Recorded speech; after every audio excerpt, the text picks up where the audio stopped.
يا مرحبا بكل من جا يشارك افراحه،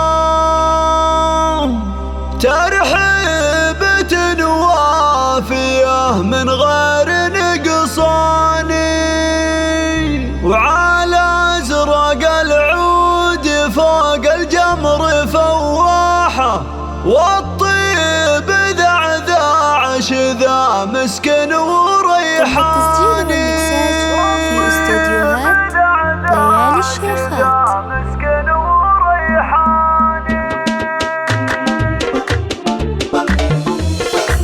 طاب الفرح طاب ليلة وعمت الراحة، واجزلت الجلال كفو زفات ليالي الشيخات تقدم كل جديد وحصري. للطلب 054-032-559-7. تم التسجيل والمكساج في استوديوهات ليالي الشيخات. يا مرحبا بكل من جا يشارك افراحه، ترحيبة وافية من غير نقصان، اعداد ما كل طير الرفرف جناحه، واعداد من يذكر الله كل الاحيان.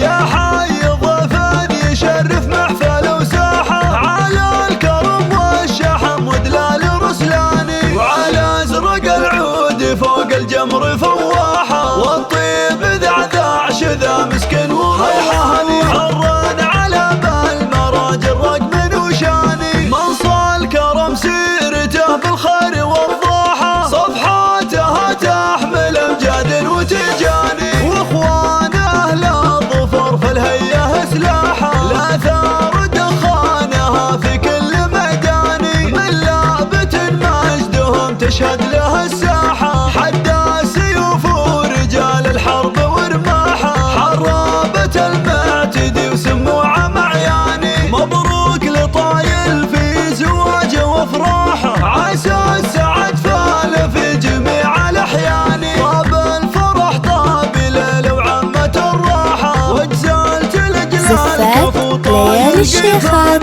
تقدم كل جديد وحصري. للطلب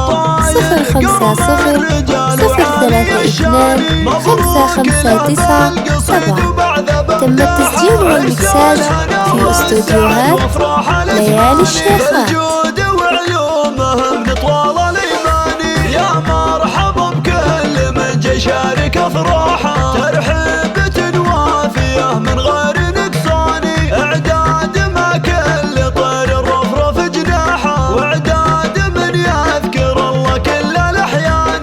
يا حي ضيفان يشرف محفل وساحه، على الكرم والشحم ودلال رسلاني، وعلى ازرق العود فوق الجمر فواحه، والطيب ذعذاعش ذا مسكن وريحاني. حران على بالمراجل رقم وشاني، منصى الكرم سيرته بالخير والضاحه، صفحاتها تحمل امجاد وتجاني، واخوانه لا ظفر فالهيه سلاحه، لا ثار دخانها في كل ميدان، من لابة مجدهم تشهد له الساحه، حدا سيوف ورجال الحرب ورماحه، حرابة المعتدي وسموعه معياني. مبروك لطايل في زواجه وافراحه، عسى السعد